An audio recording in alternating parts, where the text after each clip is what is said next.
In this lesson, we're going to have a look at graphs that are not straight lines. And if we look at one of these, we call it a quadratic relationship. And you don't need to worry too much about the terminology at this stage, but we know that the shape is parabolic, which looks a little bit like this, a U-type shape. And it's seen in real life in things like headlights, torch reflectors, solar furnaces, and probably most common, satellite dishes. The way that you can see a satellite dish is something like that sort of shape, maybe spread out a little bit more. Now, what does the pattern look like? Well, let's have a look at this pattern of squares and determine what's happening. W is the width in terms of squares, so that's one square wide, and S is the total number of squares. Now, if we have a look at this, we can see when the width is one square, as in here 1, the total number of squares is 2. When it's 2, the total number of squares is, that's there 4 plus the 1, which is 5. In this one, it's 3 wide, it becomes 3 deep, that's 9, plus 1 is 10. And this one's 4 by 4, it's expanded to a square width of 4 squares, down 4, that's 16, plus 1 is 17.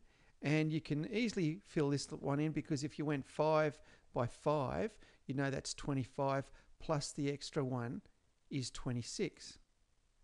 So that would be what the table would look like. Very similar to what we did with straight lines, but as you can see, the numbers don't go up in a nice straight sort of pattern. Now, if we were to graph this on a number line like this, what we'd need to do is to make sure that as we had X in the previous section up here, we're going to put W on this axis here, and S will go on this axis here.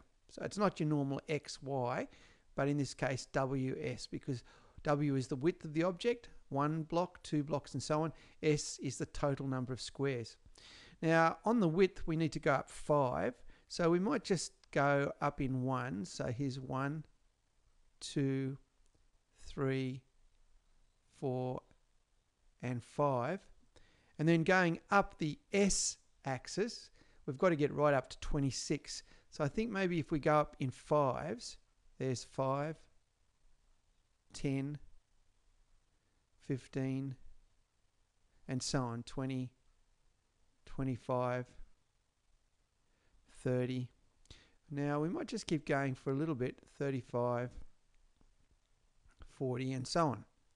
So that sort of gives you some indication of how this works.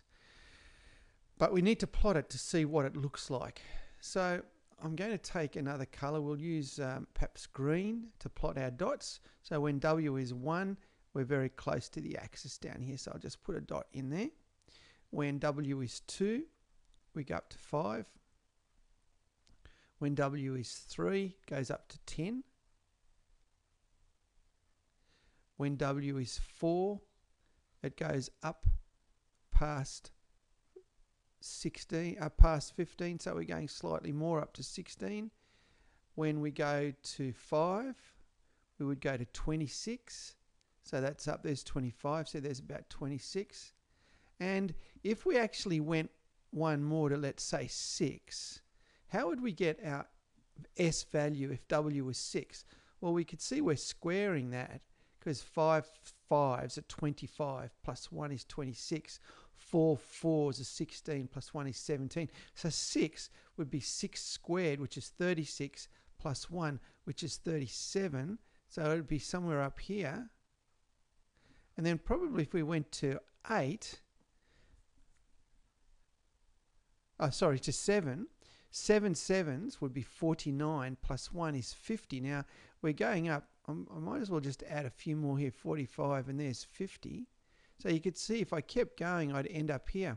And you can see the shape of the line. What I'll do is I'll do my best to draw this in freehand, but it's not a straight line, so I can't use a ruler. You notice it's curving upwards.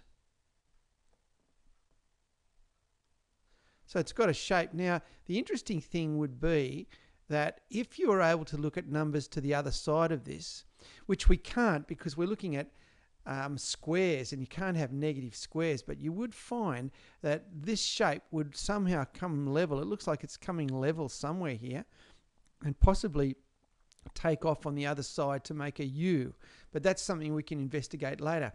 What about the relationship? When we're asked to state the relationship, we're asked to write out the rule, and this is how we would do it here. First of all, W depends on what happens to let's just repeat that. S depends on what we do to W. And you'll remember we take W and in each case we squared that and then added 1. And that's the rule that applied.